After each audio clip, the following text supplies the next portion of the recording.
Hare Krishna.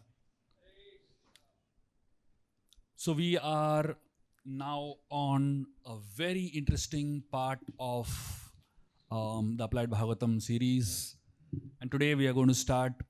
We're going to discuss a very, very important aspect, which is the power of guidance. So today I'm going to specifically do two things. One is I'm going to talk about Vyasdev's personal situation, and then I'm going to talk about Narad Muni's guidance, expert guidance. So these are the two things that we're going to be talking about. Sanjay, you're also recording, right? Okay. So the word Vyasa is a very interesting word. I'm going to spend some time now discussing and meditating on Vyasa. So last time when we ended, we saw that Vyasadeva had written so much and yet he was dissatisfied. He wrote the 4 Vedas, he wrote the 108 Upanishads, he wrote the 18 Puranas, he wrote the Mahabharata, he wrote the Vedanta Sutra, and yet he was feeling incomplete. And Vyasa was not able to understand why he is feeling incomplete. So at that point in time, in that juncture, Narad Muni comes into the life of Vyasadeva.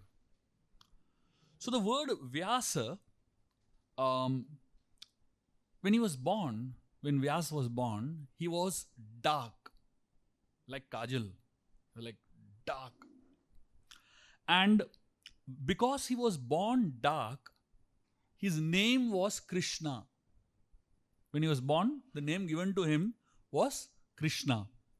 Krishna means what? The black one. So Vyas, originally his name was not Vyas. His name was Krishna. And because he was born in an island, he was called Dvaipayana. The word Dvaipayana comes from the word Dvipa. So Dvipa means island. So the one that is born in an island is called Dvaipayana. So his name was Krishna Dvaipayana. The dark one born in an island. That was his name. Interesting name to have. And interestingly, the moment he was born, he became 16-year-old directly. So, such children are so nice, isn't it? No trouble to parents at all. The first 16 years itself is so troublesome, isn't it? And look at these children, not just Vyas. Shukadeva Goswami, he was born straight 16 years. Draupadi, born straight 16 years. Vamana Dev, born straight 16 years. Kapila Dev, born straight 16 years. Such good children don't exist anymore and don't get born anymore, all of us are troublesome children who trouble like anything till we become 16, and then the main trouble starts. So why was he called Vedavyas? The word Vyasa comes from the word Vishal, which means expansion or multiplying. So in the beginning of creation, there was only one Veda, which was the Rig Veda. And all the people in the beginning of creation, they were all Shrutidhara. They could hear and remember forever. The Vyasdev divided the Vedas into 4 parts. So Vyasa was an incarnation of the knowledge of the Lord. If the Lord's knowledge had an incarnation, that is called Vyas. That person is called Vyas. So Vyasa means the one who expands. You give him something small, he can expand into something big. All engineering students are technically Vyas, because they know only this much, but they can expand it like anything, So Vyasa is the one who is expert in expanding. And he is the one who originated Devanagari script also. The Sanskrit script that we all read in, originated by Vyasadeva. And Vyasa has another name. He is also called Vinaya Vyas. He's called Vinaya Vyas means, the word Vinaya means humility. Humble person, basically. And why is he called Vinaya Vyas? He is called Vinaya Vyas because he is so humble. He has written so much, but nowhere in any of his books his name is there that I wrote it. Therefore, he is called as Vinaya Vyas. And after writing so much literature, after putting in so much effort, he was evaluating his effort. And when he evaluated his effort, he realized he was just wanting to know whether whatever I did, so much effort of putting in so much of intelligence and energy in writing these scriptures, was it worth it? So whenever you put an effort, after some point you have to stop and evaluate whether what I did was worth it or not, basically. So this contemplation gives you some clarity. So Vyasdev, he was feeling very dissatisfied when he evaluated, and he began to rethink and re-evaluate his direction. So whenever you feel dissatisfied, dissatisfaction can help you harness things for a greater good. So dissatisfaction is an indicator that you have to go a little deeper in life. So Vyasa felt, I have missed something, therefore I am not happy. Therefore I am not feeling Ananda. For great people, the interesting thing about great people is that bad times are good times. For great people, good times are good times. But for great people, bad times are also good times. Because they go deeper into their life's most important questions during bad times in life. For ordinary people, bad times are bad times because they hover around superficial things in life. So if an ordinary person comes across bad times in life, it is actually bad time.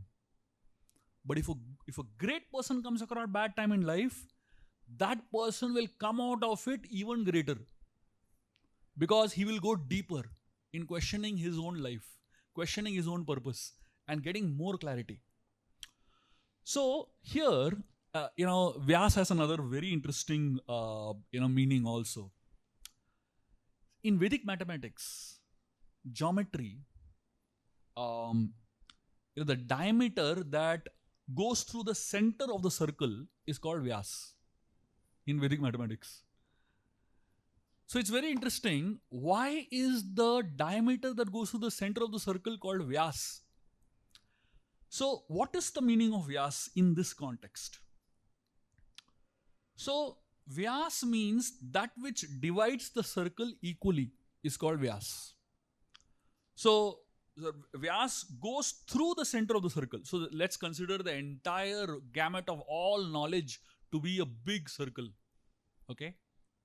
And that which goes through the center of the circle is Vyas. This side of the diameter, this side of the circle, this one semicircle, is the material knowledge, and another semicircle is spiritual knowledge. And Vyas goes straight in between. And that line that goes straight in between, which joins the material knowledge and spiritual knowledge, is Krishna. And therefore, Vyas is the person who can show us the connection between material and spiritual knowledge. And he passes through both. And as long as Krishna is in the center, nothing is material, isn't it? As long as anything is connected to Krishna, it's not material at all. So all the knowledge that Vyasa has written in the Vedas, some of it may seem to be material. But if you find a connection to Krishna, it is not material at all. And that's the way Veda Vyasa is. And therefore, the interesting part of a circle is, if the circle center is missed, it's not proper, then the entire circle becomes messy, isn't it? I don't know if you all remember using a compass and drawing, the circle. If that little dot goes messy here and there, the circle cannot be right. So whenever you find dissatisfaction in life, something is wrong in the center. That's what it means. So Vedavyas here was feeling great dissatisfaction in his life. So the point was, something is missing in the center. He realized that. But he also realized, I need help to figure this out. And therefore, fortunately for him, at that exact point in time, Narad Muni comes. Narad Muni comes when Vyas is most despondent. When a disciple is most despondent, at that point in time, the intervention of the Guru is very important. The intervention of the teacher is very important. Because not all questions you can figure it out with your own intelligence. This is Vyas. If he is not able to figure out, during the difficult times in his life, what about you and me? So, the idea is that whenever we are, the whole purpose of devotee association, the whole purpose of having association of sadhus, the whole purpose of having association of devotees is that we need to go deep into it, basically. So there are two types of relationships that we can have. One is selfish relationships and there are selfless relationships. In the association of devotees, when we come, we should search for selfless relationships. Selfless relationships means to think what is best for the other person. So Narad Vyas discussion here is based on that type of relationship which is selfless. Narad Muni is coming into Vyasdev's life at this point in time, not because Vyas needs help, but because he feels compassionate towards Vyasdev and wants to help him. And he arrives at that point in time. So, why are both types of relationships important? Our relationship with Krishna is important, but our relationship with devotees also is equally important. Why both are important? The interesting thing is that our relationship with Krishna is a vertical relationship. That means we are here, Krishna is there. So we need to develop a connection, right? So it's vertical, upwards connection. But for us to make that upward connection, we also need horizontal connection with devotees. So when we have connection with devotees, these horizontal relationships are nice. It will help us develop the upward relationship, vertical relationships also nicely. But if our horizontal relationships are not so nice, our vertical relationship also will not be so nice. And therefore we need to focus on both. So Narad Muni is despondent. His vertical relationship with Krishna is somewhere shaky, not smooth. The circle is, unfocused. And therefore Narad Muni comes in and that's the horizontal relationship phase. And he helps sort out Vyasdev's relationship with Krishna. The first thing Narad Muni does, as soon as he walks in, he asks Vyasdev two questions. So let us recite the questions of Narad Muni. The first question, Narad Muni. Narada Uvacha Parasarya Mahabhaga Bhavata Kachid Atmana Paritushyati Sharira Atma Manasa Evava. So Narad Muni comes in and he asks Vyasdev, he addresses Vyasdev as a son of Parashara. Parashara Muni is a great sage. And Vyasdev is son of Parashara and Satyavati. So he asks him, are you satisfied by identifying with the body or the mind as objects of self-realization? So now here, Narad Muni gives a hint at Vyasdev's problem. See, the interesting thing of great souls in Narad Muni, they don't beat around the bush. See, many times when we are trying to help people with their problems, we beat around the bush so much because we don't know the exact problem only. I mean, you go to any psychiatrist, any psychologist, they beat around the bush so much because they just don't know what the problem is only. Look at Narad Muni here. Exact question, specifically. He's asking, and he's also hinting, he's telling Vyasadeva, O son of Parashara. He's saying, you are the son of such a great sage like Parashara. That means you have such a great parentage, which should not have given any cause for despondency in Vyasadeva. And the second thing is that, if you are son of a great father, you should not identify with the body as a self. You should be going higher, basically. And then Narad Muni says, this is a very interesting verse. Jijnasitam aditam cha Brahma yattad sanatanam Tatapi sochasi atmanam Akritartha iva prabho. So here he's saying you have fully delineated the subjects of impersonal Brahman as well as knowledge derived therefrom.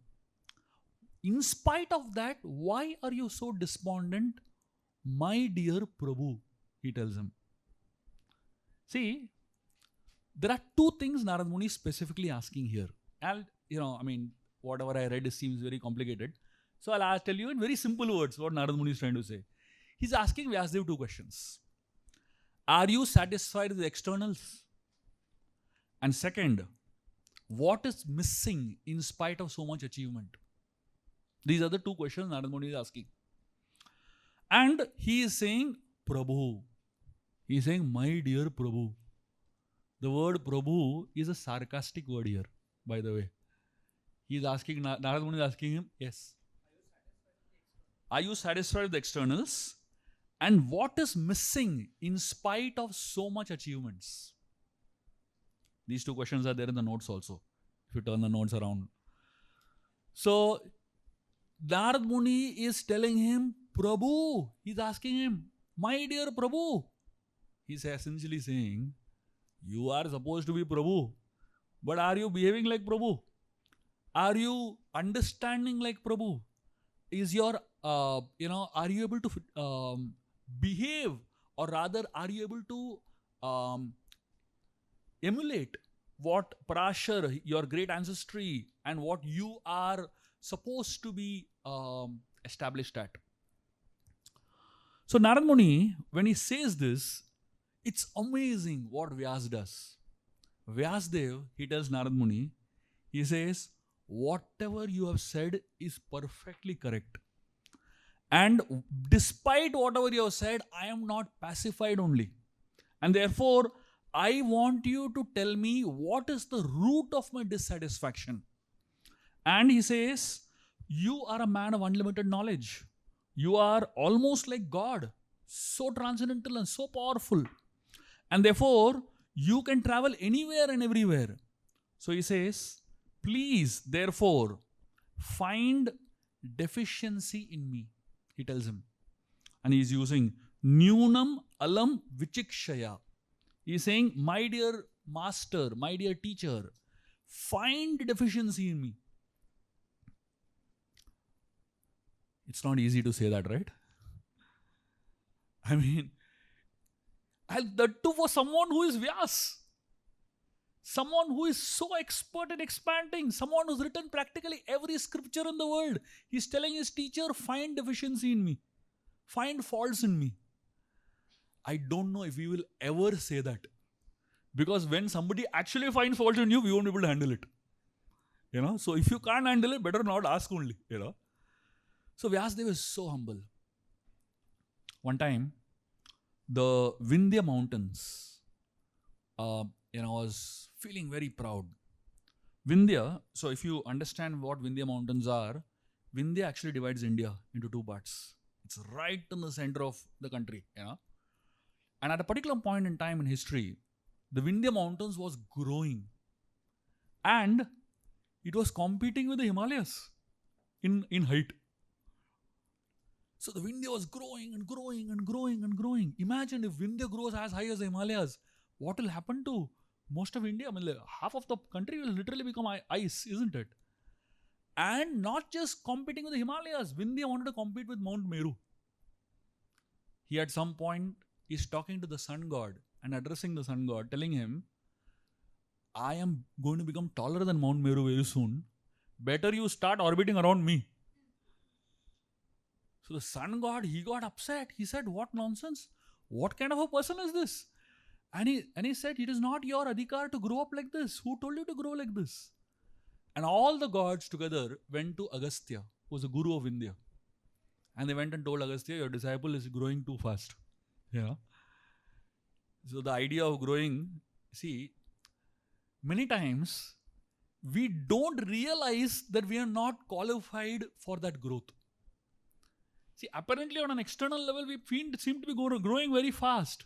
But internally, are we growing? Externally, we are growing too fast. But internally, we are still so immature kids. Still so egoistic in our mindsets, isn't it?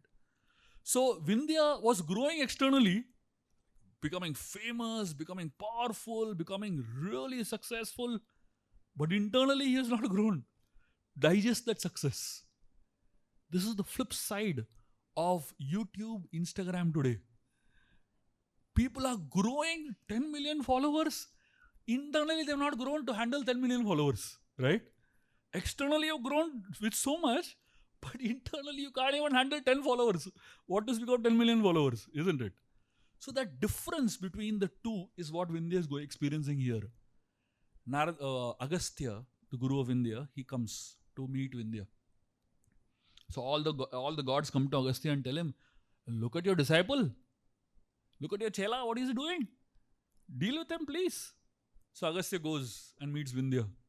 And as soon as Vindhya sees Agastya, he bends down and offers obeisances to Agastya Muni.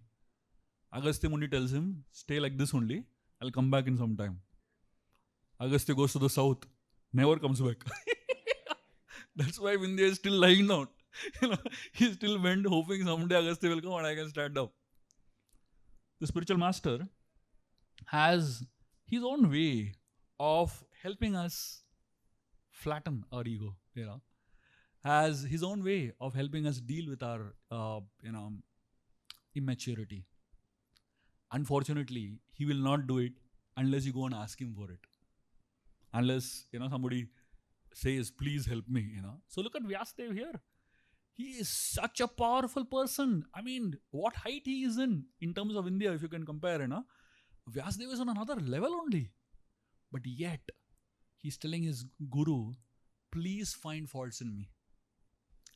So if we have to compare our own story with Vyasadeva's story, we probably have to at least start thinking of asking, please find some faults in me so that I can improve. I'm not sure whether we'll actually be able to ask, but we can at least start thinking in that direction. So Narad Muni, he looks at Vyasadeva and starts analyzing the situation of Vyasadeva. Narada Uvacha Bhavata Nudita Prayam Yasho Bhagavato Malam Yenaiva Sauna Tushyeta Manyeta Darshanam Khilam. Narad Muni said, you have not actually broadcast the sublime and spotless glories of the Supreme Personality of Godhead. That philosophy which does not satisfy the transcendental senses of the Lord is considered worthless. So the Guru comes and questions the root of your belief systems. So Narad Muni's analysis was very simple. He said, his conclusion was two things. After analyzing all the work of Vyasadeva and the dissatisfaction of Vyasadeva, Narad Muni's conclusion was two things. He said, first, you have not emphasized deeper things. And second, you have overemphasized superficial things. Isn't this the problem with all of us? So, first thing is, we have not emphasized deeper things. Look at our own life. I don't know how many of you here are feeling dissatisfied in life. Can anyone put up your hand? You're feeling dissatisfied in life? Please put up your hand. If you're all feeling dissatisfied in life, those who are online and offline, ask yourself this simple question. What have I prioritized in life? So essentially, Narad Muni's analysis of any dissatisfaction in this world is simple. First, you have not emphasized deeper things in life. And second, you have overemphasized superficial things in life.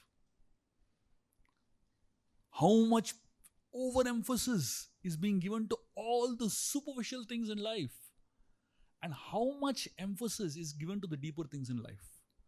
That's all. So this is the essence of what Narad Muni's conclusion was and his analysis was. And let me help you understand this statement of Narad Muni, this analysis of Narad Muni, in a much deeper way. Okay? And this is fantastic. You will love this. Narada hits it straight. The word mala means impure, and the word amala means pure. So here he is saying Bhagavata Yasha means pure glorification of Krishna is not done. And so Vyas may say, what are you saying? You're saying I have not glorified Krishna purely? I have written Garga Samhita, in which Krishna stories are there. He might say that I have written Padma Puran, in which there are so many pastimes of the Lord. But Narada's point is, yes, you may have written some points about Krishna and some points about Vishnu in your scriptures. But Narada said, have you written anything about the gopis, who are the best of devotees of Krishna? And Narad Muni's point is simple. Yashmin tushte jagat tushtam. When, if Krishna is happy, the world is happy. If Krishna is not happy, the world is not happy. As simple as that. Usually, when marriages happen, especially in the scriptures, you'll find that the name of the bride is given to the marriage. Like say, for example, Sita Kalyanam, Rukmini Kalyanam, so like this, the name of the woman, the bride, is given to that marriage.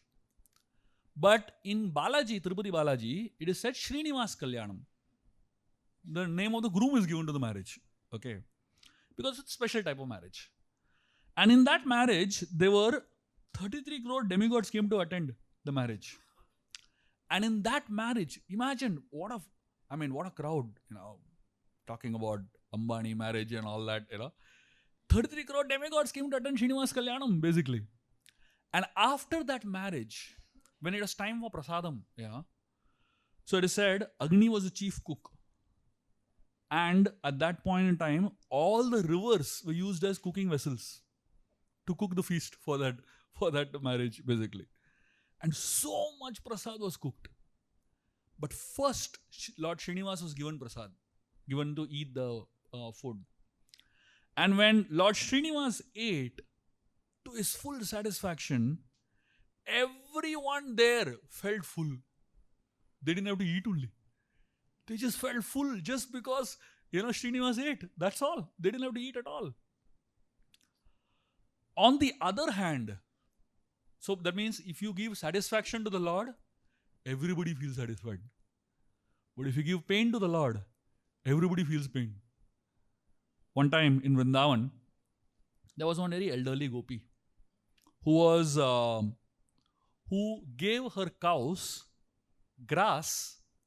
Along with the grass, she gave the cows cardamom, elaichi, so that grass gets the flavor, and the milk that comes out from the cow will be elaichi flavored milk, What a forward thinking, So this old lady, she was giving this gopi, she was giving this cow, her cow, elaichi flavored grass, basically.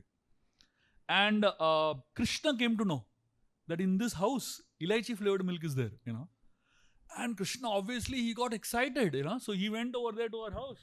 And, when nobody was there, he somehow managed to enter in. And he began to drink the elaichi flavored milk. And this elderly gopi got so angry, she came running and she hit Krishna with a stick. And the most amazing thing was, when she hit Krishna with a stick, Krishna felt the pain. But suddenly, everyone in the world, including this gopi, felt the same pain.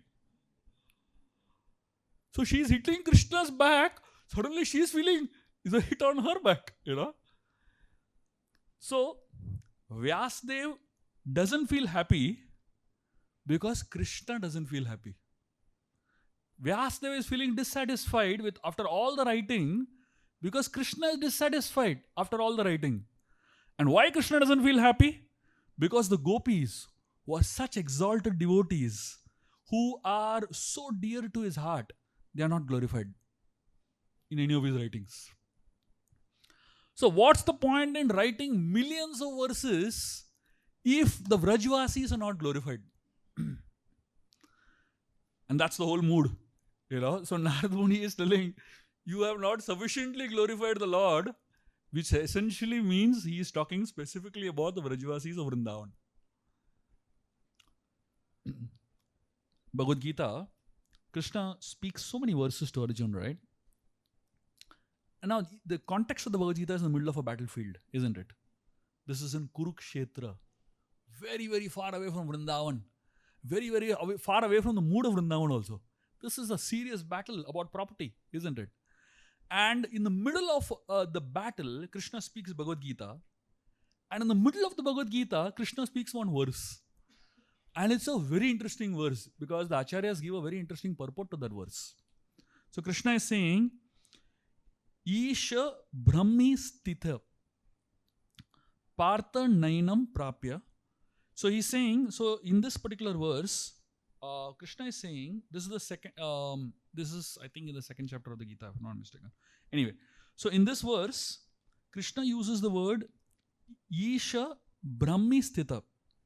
And the Acharyas are suddenly surprised. So usually, the word Brahmi Sthita, here is referring to the idea of Brahman. The Supreme Lord, which is Brahman, who is also called the Supreme Brahman, basically, is usually a masculine.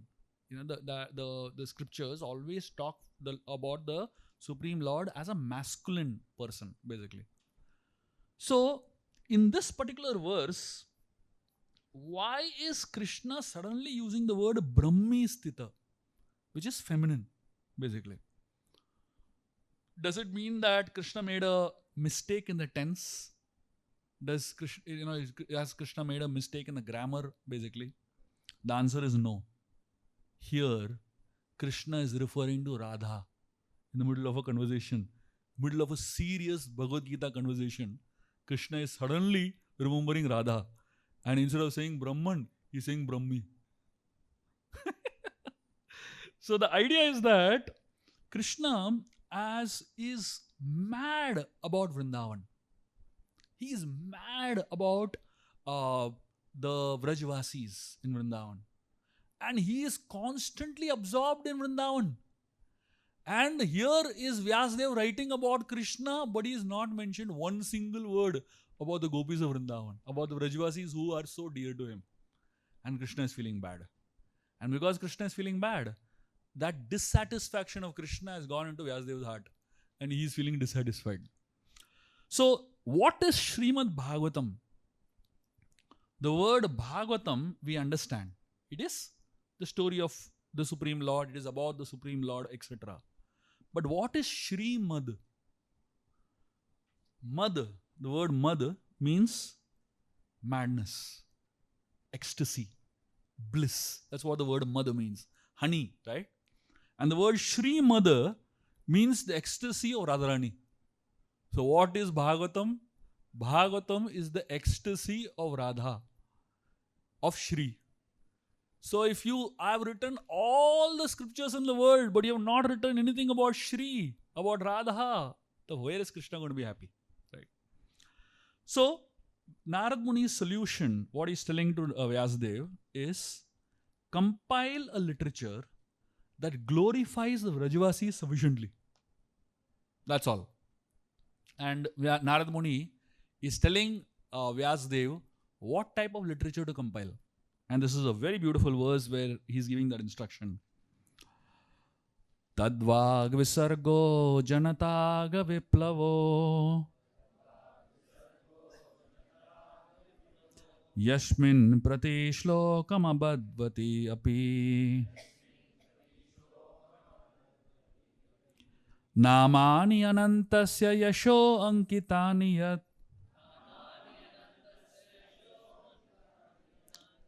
Shrinvanti gayanti grananti sadava. He's saying, on the other hand, that literature which is full of descriptions of the transcendental glories of the name, fame, form, pastimes of the Lord, of the unlimited Supreme Lord, is a different creation, full of transcendental words directed toward bringing a revolution in the impious lives of this world's misdirected civilization. Such transcendental literatures, even though imperfectly composed, are heard, sung, and accepted by purified men who are thoroughly honest. This particular translation is one of the most brilliant translations of Srila Prabhupada. Look at every word is chosen so powerfully. So Narad Muni essentially is telling Vyasadeva, don't worry about the nature of writing from an external point of view. He's saying you have composed fantastic verses in the Rig Veda and the Yajur Veda and Sama Veda and all that. You have composed fantastic verses, the Puranas and Upanishads. You must be really proud of all that composition. But in this particular work that you're going to do now, which I'm telling you to do, don't bother about the nature of the poetry. Don't bother about the nature of the externals, of how it looks, basically. The main thing is that it must glorify the Lord. And it must create a revolution in the hearts of society, of everyone in society. Janataga Viplavo, he says. And even if every word in that composition has faults, he's saying, Prati Shlokam Abadvatapi. Every shloka, Prati Shlokam Abadvati. Every single shloka, even if it has faults, grammatical faults, errors in composition, hundreds of faults it has, he is saying, doesn't matter. Only thing, make sure, Namani, that means the name of the Lord is glorified, Yasha, the fame of the Lord is glorified, of whom? Anantasya, of the Supreme Lord. And Ankitaniyat, that means in every single word of the Srimad Bhagavatam, what you're going to compose now, Ankitaniyat means you must stamp the name of the Lord and the fame of the Lord. Every single verse of the Bhagavatam must be stamped with the glory of the Supreme Lord. And then he says, if you do this, sadhus, the great souls, Shrinvanti, they will hear it happily. Gayanti, they will sing it. Grinanti, they will accept it wholeheartedly. And he says, this is my suggestion to you. So Narad Muni has given a solution to Vyasadeva. And he is emphasizing, this is the only thing you must write on. You have written Dharma, Artha, Kama, Moksha a lot. You have written about, all the 4 Purusharthas, Dharma, Artha, Kama, Moksha, religious pursuits, economic pursuits, sense pursuits, and pursuits for liberation. Forget that. In this text, only focus on glorifying the Lord and only focus on appreciating the devotees of the Lord sufficiently. And not sufficiently means what? It's not that in a few verses here and there we should have it. He's saying every verse, Ankitaniyat, in every single verse you should find. And therefore, if you read the Bhagavatam, you pick up any verse of the 18,000 verses of the Bhagavatam, the same conclusion will be there. Same conclusion will be there. But it's all obviously told in so many different ways, basically. And then Narad Muni, he talks about his personal conviction. Idam hi pumsas tapasa shrutasya va swishtasya suktasya cha buddhi dattayo avicchato artha kavibir niropito yad uttama shloka gunanuvarnanam. He says, learned circles have positively concluded that the infallible purpose of advancement of knowledge, namely austerities, the study of the Vedas, sacrifice, chanting of hymns, charity, culminates in the transcendental descriptions of the Lord, who is defined with chosen poetry. Essentially, what he's trying to say is that everything you do in life, whether it is studying the scriptures, doing austerities, giving charity, performing sacrifices, chanting of prayers, chanting of the holy names, every single activity that you do, it ultimately culminates in descriptions of the Lord. It ultimately culminates in pleasing the Supreme Lord. So instead of going like this, Narada Muni is saying go like this. Instead of telling do like this, do dharma, artha, kama, moksha, do sacrifices, do charity. Instead of telling all this, tell people directly eat Baba. Why are you telling them to do like this? So what Narada Muni is saying is that in all the literature that you have been doing, you're telling them like this. Same thing. In this literature, tell them like this. Don't beat around the bush in this one. Don't mess up in this one. Don't, go anywhere except in the essence. In March 2004, a very interesting thing happened in ancient temple of Lord Shiva. This is known as Kapileshwar Mahadev. This is in Bhubaneswar in Orissa. So in this temple in Orissa, there's for 22 years they have been doing Bhagavad Katha every year for 9 days. At a particular time, they do every year 9-day Bhagavad Katha. So in 2004, while they were just about to begin Bhagavad Katha, one huge bull walked in. Now imagine, there's like a pandal type of thing, open. One big bull walked in.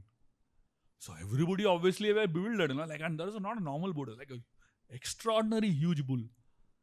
So everybody were trying to push it out, and imagine if a bull walks into the Bhagavad here, it's strange, right? Straight it walked in the middle of the Bhagavad Katha. And they tried to throw water on it, they tried to push it, they tried to hit it.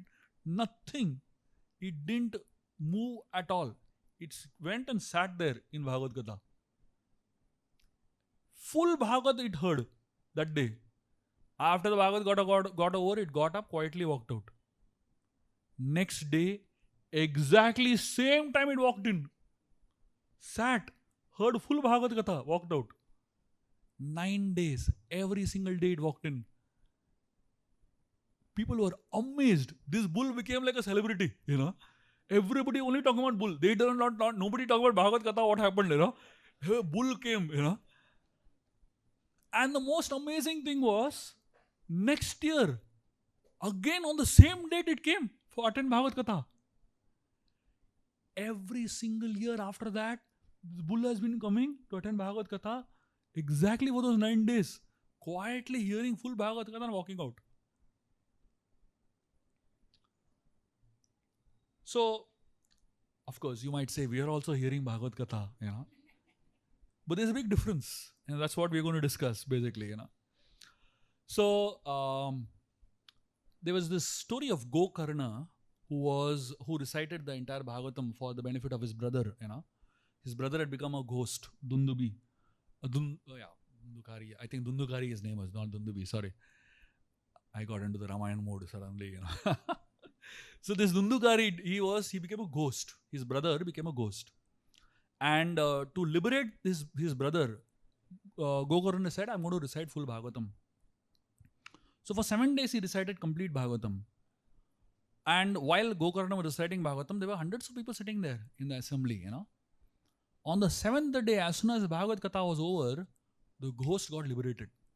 The brother had told, the ghost had told Gokarna that if I am getting liberated, I'll crack a twig and go. You should know that I'm getting liberated. So on the 7th day, as soon as Bhagavad Katha was over, he cracked the twig and he said, he got liberated actually. So the question was, so many people attended Bhagavatam, only ghosts got liberated. Everybody else sitting there only, Nobody's going anywhere. No sign of liberation anywhere, So Gokarna became very inquisitive. So Gokarna's guru was Suryadev. So he asked Suryadev that everybody listened, but only Dundukari got liberation. How? The answer that Suryadev gave is very interesting for all of us to understand. Suryadev replied, you recited for for everybody's benefit, and everyone listened.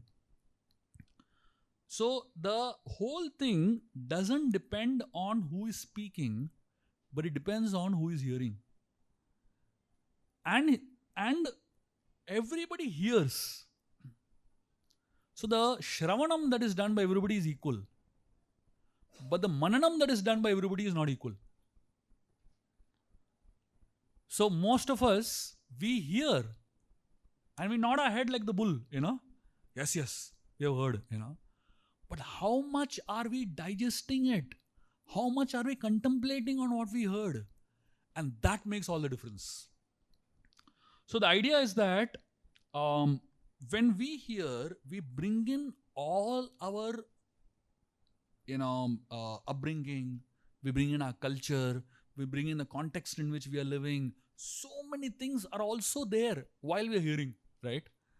So as I am telling something, you are relating to something else only, So I am talking at one level, but you are hearing at another level, basically.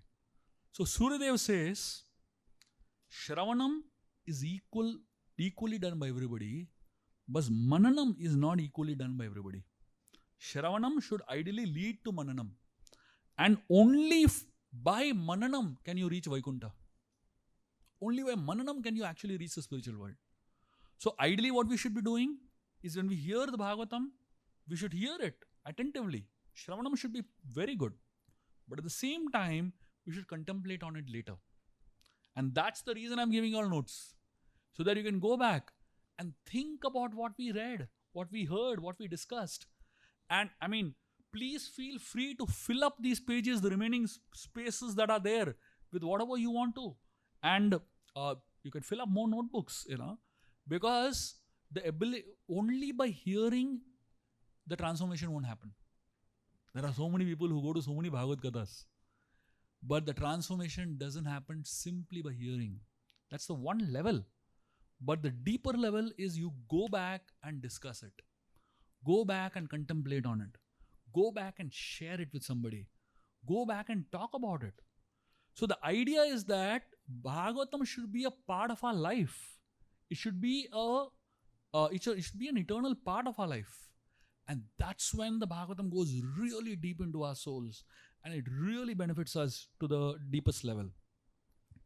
So Narad Muni, when he tells all this, Vyasdev is amazed. He's like really amazed. And then Narad Muni goes ahead and talks about his own life.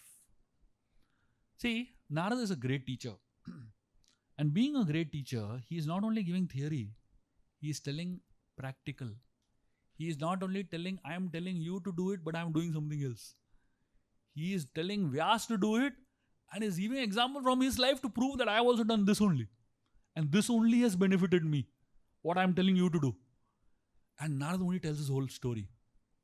And it's amazing. He tells it in such a, open manner. So Narad Muni, he talks about his story as 5 levels.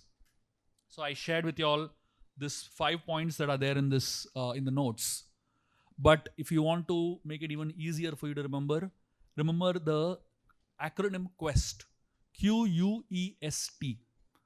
So the formula of Narad Muni to perfect your life is QUEST. QUEST. You should, if you want to have perfection, you should have a quest for perfection. So the question is, what is the quest for perfection? So Narad Muni tells through his story, what are the 5 things that you need to perfect your life? The first thing Narad Muni says, you need guides. Narad Muni is a guide for Vyasdev, but Narad Muni is saying, I also have a guide.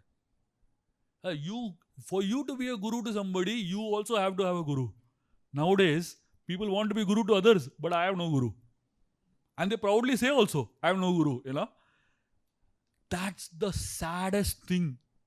If you say, I don't have a guru, no hope for you, literally. Because if your mind is your guru, you had it.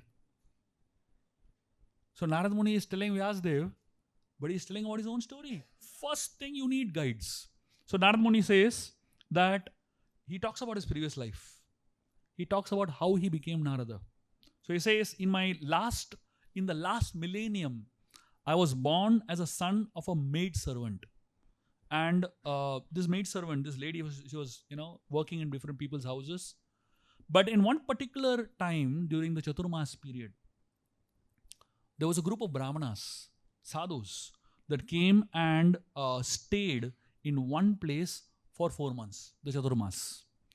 And in this period, this maid servant, Narad Muni's mother, was a servant in these people's ashram. She was taking care of the cleaning and all that, basically. And Narad Muni, he was a small child. He was a 5-year-old child at that time. He got an opportunity to serve these Bhaktivedantas, to serve these great souls. And he says, so these great souls were so merciful on me. And he said, I also had some qualities which helped me connect with these great souls. And what are the qualities Narad Muni talks about himself? He says, I was self-controlled. He said, I had no attachment to sports. Just after the World Cup, saying this is interesting. So he says, even though I was a boy, I was not interested in, these frivolous sports. I was not naughty and I didn't speak more than required. Look at these, points. And he says, one time, only once, with their permission, I ate their remnants. I ate their Mahaprasad, Narad Muni says. And the moment I ate their Mahaprasad, the remnants of these transcendentalists, my heart became purified and I became very attracted to spirituality. And he says, by the mercy of these Vedantas, I became attracted naturally to Krishna. And my taste for hearing Krishna increased step by step. And he said, I was very attached to these sages. I was gentle in my behavior, and slowly, with the association of these Bhaktivedantas, I started getting rid of all the anarthas. So then he says, Narad Muni, then he says, as he's telling about, his relationship with the Bhaktivedantas and how his heart is getting purified, Vyasdev wanted to know, 4 months you got association of these Bhaktivedantas. What happened after 4 months? They left. So Narad Muni tells Vyasdev that after the 4 months, something different happened.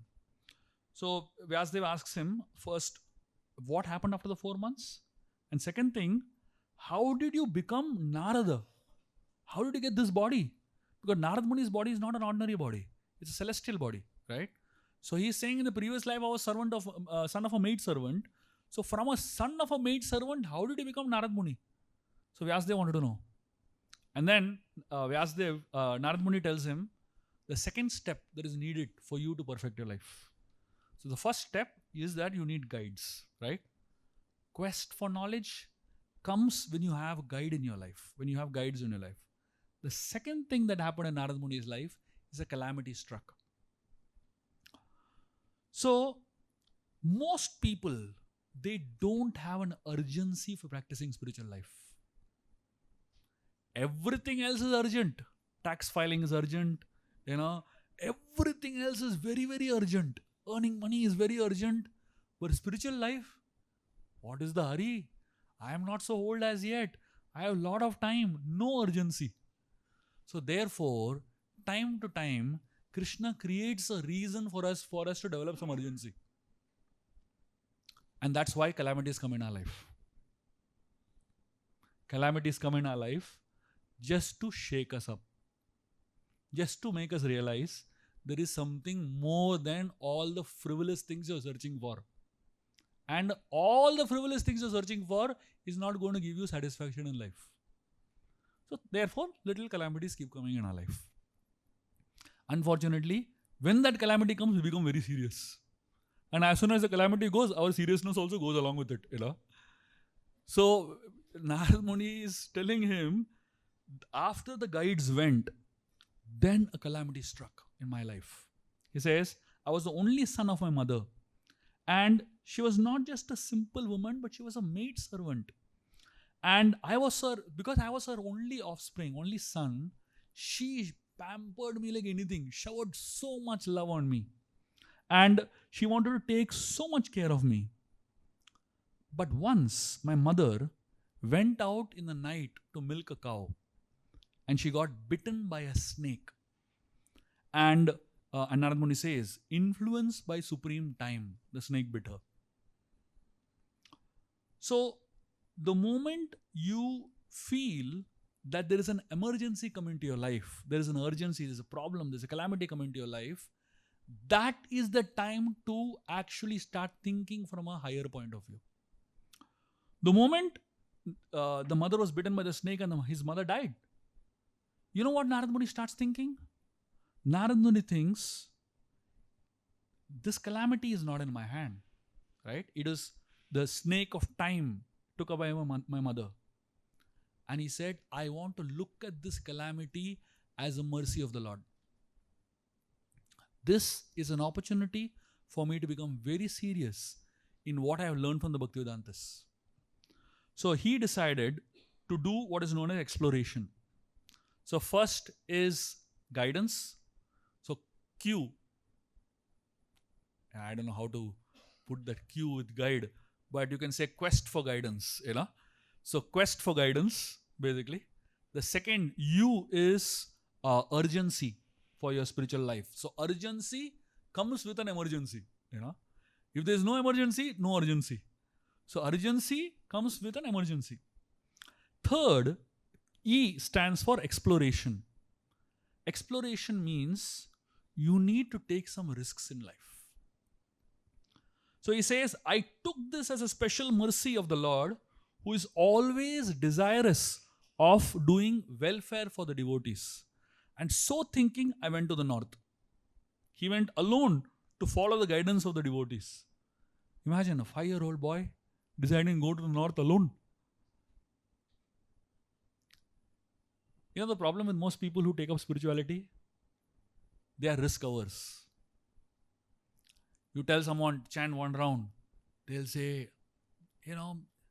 is this the right path for me? Right now you have no path only, Might as well take this path, na? No, they will analyze that so much. Is this the right? Somebody is giving you some path. At least try. Take some risk at least in life, What risk you have to chant the holy names? No risk only. But they find that also very risky, And especially you tell them chant 16 rounds, they find it very, very risky. Because 2 hours of social media time is going to go off mind, So people are risk averse. And Narad Muni in this context is saying, I took risk. 5-year-old boy going to the north. Now, we cannot take such kind of risks. But let us at least take some calculated risk. Let us at least take some risk in life, to grow in our spiritual journeys, isn't it?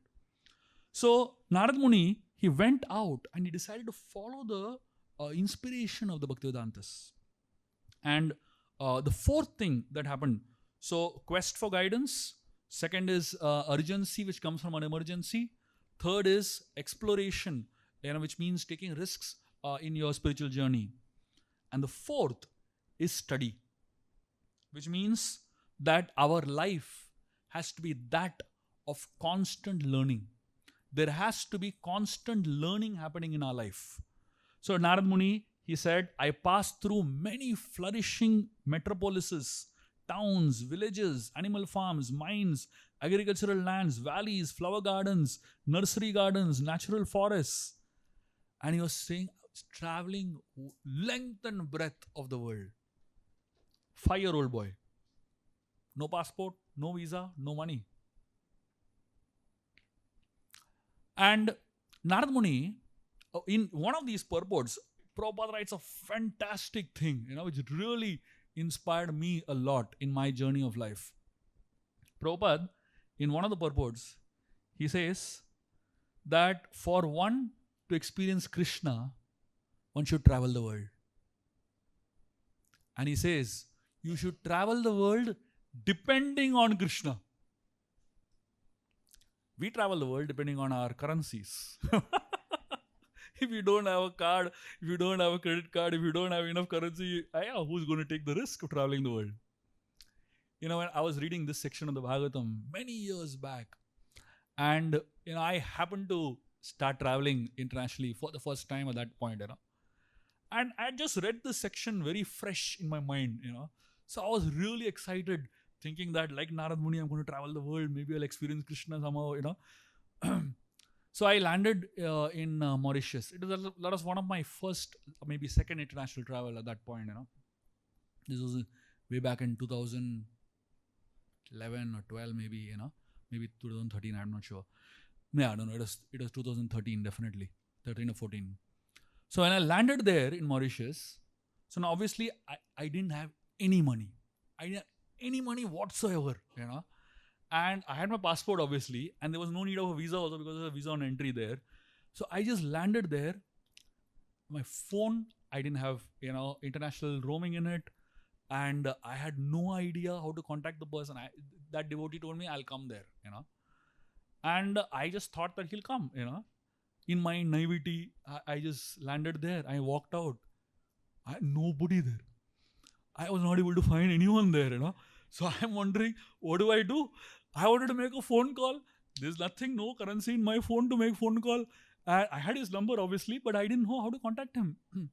And I didn't have money also. So I was trying to see if there is a phone booth somewhere, to see if I can make a phone call.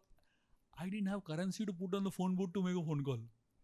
And suddenly I remembered this verse and this particular section of Narad Muni. And I said, wow, this is Krishna giving me an opportunity to experience for a little what Narad Muni experienced for so many years. So I said, let me just depend on Krishna and see what happens. And I just sat there, just praying, meditating. And then after some time, this devotee comes. He said, oh, Prabhuji, I forgot. I thought you're coming tomorrow. So he somehow missed the whole thing. And fortunately, he came after some time. And but that little half an hour, 1 hour, whatever time, I had no idea what to do in a foreign country. And I had no idea where to go and what to do. That's when I experienced the full import of this, this particular section of Narad Muni. And this is so powerful. When we learn to depend on Krishna, we experience Krishna.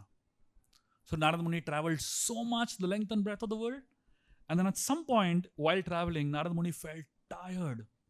He said he was both tired bodily and mentally. And he was thirsty and hungry. So he had a bath in a river, and he drank water from that river. And by contacting the water, he became free from the exhaustion.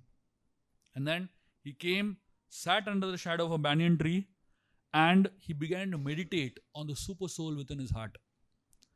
And, he did exactly what the Bhaktivedantas taught him. He was there for 4 months at the Bhaktivedantas. He learned a little bit of meditation. He learned a little bit of, a devotion from the Bhaktivedantas. And whatever he learned from them, he practiced it. That's what learning is about. That's what, the whole idea of study is about. Study is not just about, you hear it once and forget it, or read it once and forget it. Study is a continuous learning. Study is where you continuously upgrade yourself, and you not only read and hear, but you actually realize and practice. And as Narad Muni did this, he experienced the fifth thing that is needed to experience success in life, which is called trust. Trust, knowing whom to depend on. Trust on the Supreme Lord and His presence in our life. So, quest for guidance, urgency in emergency, exploring, and taking risks. The fourth is study and a continuous learning, and the fifth thing is trust, knowing when to depend and whom to depend. When Narad Muni sat there meditating on the Supreme Lord within his own heart, suddenly tears started rolling down his eyes. And without delay, the Supreme Lord Shri Krishna appeared in his heart. He said, he appeared in the lotus of his heart. And he said, I had such an experience, enlivened. Every inch of my body was enlivened, Narad Muni felt. And he was, and he could see himself and the Lord both with his eyes closed, basically. The Atma and the Paramatma, essentially. And that transcendental form of the Lord was so amazing, so divine. He said, that moment I realized this is all I need in life. This is all I need in life. Every single devotee, every single person who comes to Krishna consciousness has one moment like that. And I can bet you all of you all sitting here have had at least one such moment in your life. It may be just one single moment. And that's that one moment that hooks you in the process of Krishna consciousness. It might be during a kirtan. It might be during the middle of a lecture. It might be when you're having a darshan. It might be at some point in your spiritual journey, in the beginning days. It happens.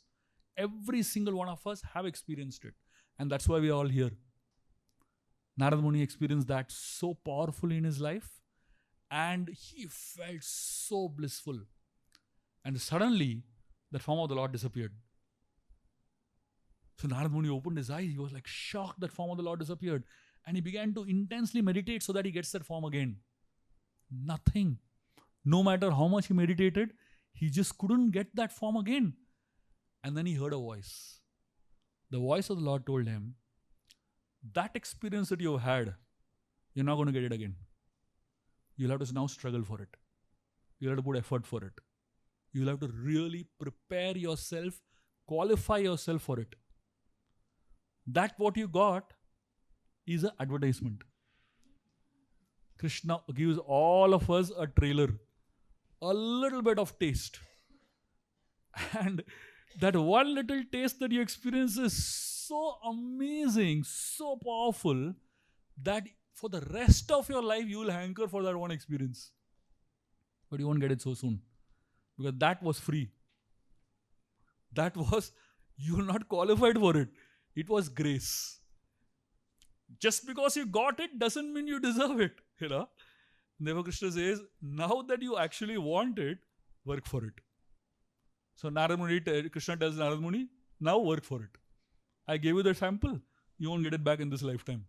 Work hard and qualify yourself for it. And then Narad Muni spent the rest of his life intensely pursuing this aspiration. And it is said, at the end of his life, Narad Muni, he at some point during his whole journey, during his life, he dropped and he died. And it's, he didn't make a big deal out of it, that I died in this particular way, and that he didn't even talk about where he died and how he died and all. But that's not relevant. That's not important. But as soon as he died, he got absorbed into the creation. And then many lakhs of years later, when Brahma was again creating this universe, at that time Narad Muni appears as a son of Brahma. And then when he appears as a son of Brahma, he doesn't appear with an ordinary body. He appears with a celestial body, with a divine body. And with this experience, Narad Muni is sharing with Vyasadeva. He tells Vyasadeva, when I saw the Lord, I experienced satisfaction. The level of satisfaction I've never experienced in my life. And when the Lord disappeared, I experienced dissatisfaction. The level of dissatisfaction I've never experienced in my life. And he tells him, right now you're experiencing dissatisfaction because the Lord has disappeared from your life. If you want the Lord back, again, do something that is purely focused on the Lord. And that's the inspiration that Narad Muni gives to Vyasadeva. And then Narad Muni, he tells Vyasadeva his conviction. Sakridyar darshitam rupam etat kamaya te naga mat kama sanake sadhu sarvan munchati hrichyan. So he says, O virtuous one. So of course, the Lord is telling Narad Muni this, that this is Narad Muni's realization on seeing the Lord. Okay, the Lord is telling him, you have once seen me in person. And this will just increase your desire for me. Because the more you hanker for me, the more you will be freed from material desires. See, all of us in our lives, at some point of the time or the other, we've experienced a little bit of Krishna and we experience a lot of problems. So many people complain, why Krishna does this to us? We are so much after him, so much mad about him, he should just give himself, right? He does that purposely. Because the more you miss him, the more you will want him. And the more you will want him, the more you will get purified, basically. And the more you will not want the iPhones and the, PUBGs and the stuff of this world, basically, So this hankering is created by Krishna in our hearts. And Narad Muni, he tells Vyasdev as a conclusion of all his years of experience, he tells Vyasdev this beautiful verse. He said, Etadhi atura chittanam matra sparshe chayamuhu bhavasindu plavo drishto haricharyanuvarnanam. So, Narad Muni is telling Vyasdev as a conclusion. He says, it is personally experienced by me that those who always are full of cares and anxieties due to desiring contact with the senses of the objects can cross the ocean of nescience on a most sublime boat. The constant chanting of the transcendental activities of the Lord, the personality of Godhead.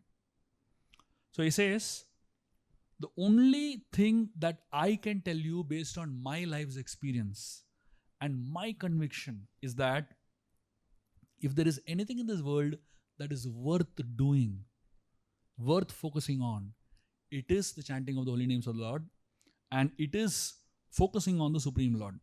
He says, I see only one boat. The chanting of the holy names of Hari is that boat which can help you cross over this ocean of dissatisfaction that you are experiencing. Narad Muni concludes his teachings to Vyasdev, and Vyasdev totally gets it. And from then, he begins to write the Srimad Bhagavatam. To help us understand what Narad Muni just said, I'm going to tell you all a beautiful story and something very, very nice. This is like the icing on the cake. Before we end this week, here is a very beautiful meditation for you all to carry with you all. One time, Yamunacharya, who was a very exalted devotee, he had a conversation with the Lord. See, these great devotees could converse with the Lord, So he was talking to the Lord and he was telling the Lord, oh my Lord, you are my only wealth. He was praying like that, he was offering prayers to the Lord. The Lord was in a little, jovial mood. He said, how can I be your wealth? The Lord is asking Yamunacharya, you're telling I am your wealth. He's saying, how can I be your wealth? So the Lord is telling Yamunacharya, if you want to buy land, you have to pay money, isn't it? So if you have me, if you say I am your only wealth, can you get land? So Yamunacharya laughs and tells him, my dear Lord, don't you know this much? He said, you are saying with wealth you can buy land. But you got land from Bali Maharaj free. With your feet, isn't it?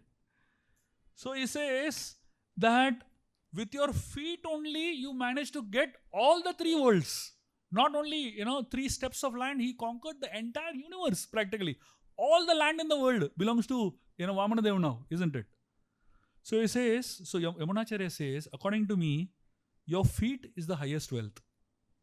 Because if someone has your feet, he can buy all the land in the world.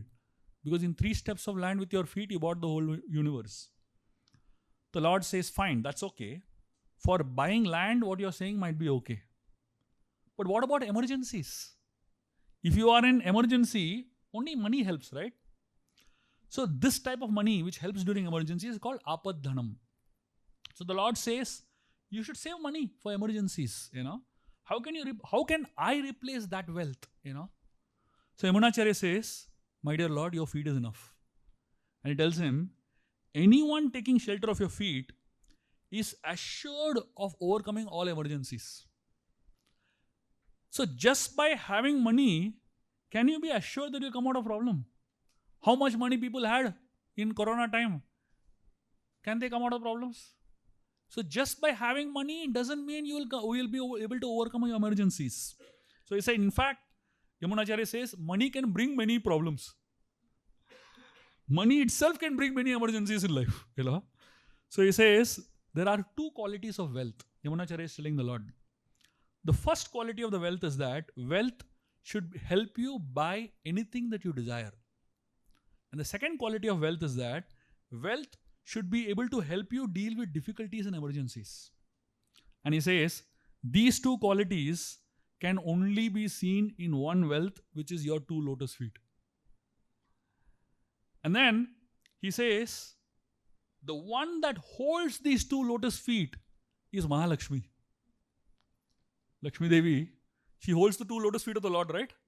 We are all wanting Lakshmi. And what is Lakshmi holding? Lakshmi is holding the feet of the Lord. So Yamunacharya says, I have decided I am only going to hold your feet. That's all. I don't need any more wealth in this world. So in this context, and of course, because Lakshmi is holding the feet of the Lord, she is called Dhanya. One of the names of Lakshmi is Dhanya. And what is the dhana that Lakshmi is holding? The lotus feet of the Lord. So Yamunacharya is telling, I don't want anything else. So Narad Muni, in that same mood, is telling Vyasdev, you have tried to hold so many other things in this world.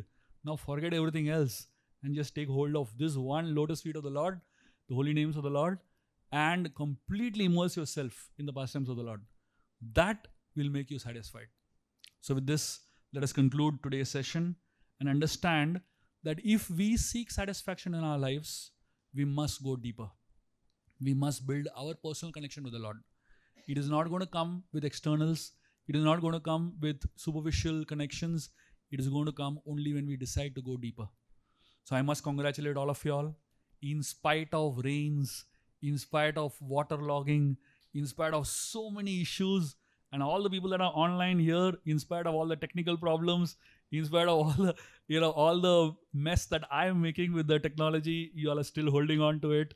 I must congratulate all of you all for really holding on to these classes. And I can assure you, we will all go on this journey together. And 100%, the idea is going to be every single session, we're going to try to go deeper and focus on the essence of what Srimad Bhagavatam is trying to teach us in a way that we can apply in our personal lives. Thank you very much for being here. And we'll not take questions today. We probably can take questions online if anybody has any questions. And of course, if we can discuss, while we are having prasad now.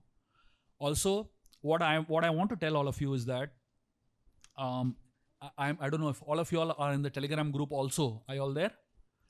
So my suggestion is I would highly recommend all of you all to also join the Telegram group, because the reason is that in that Telegram group, I'm going to open up the Telegram group for question answers at the end of the session. So the whole of Friday, I'm going to answer questions, So Thursday we do the hearing, Shravanam, and then you get to do Mananam all of Friday, and then you ask questions on Friday. And I'll keep answering the questions on Friday. That's the whole thought process, basically. And also, I'm doing a morning program on Monday, Wednesdays, and Fridays, 5:30 to 7 a.m. in the morning, where I chant 8 rounds with everybody, whoever is attending the morning programs. We do Shishtashtakam prayers. And in addition to that, we recite verses of Bhagavad Gita and, prayers of different, great devotees. And I tell one story. So every Monday, 5:30 to 7. Sharp start at 5:30, sharp end at 7 a.m. on Telegram in that group. So just be there in that group and you can benefit from these sessions also. And it will take, the whole, so it's like we're trying to do like a, overall rehauling of spiritual journey for all of us, not just once a week, but it's a continuous learning. Okay. Thank you very much. Hare Krishna.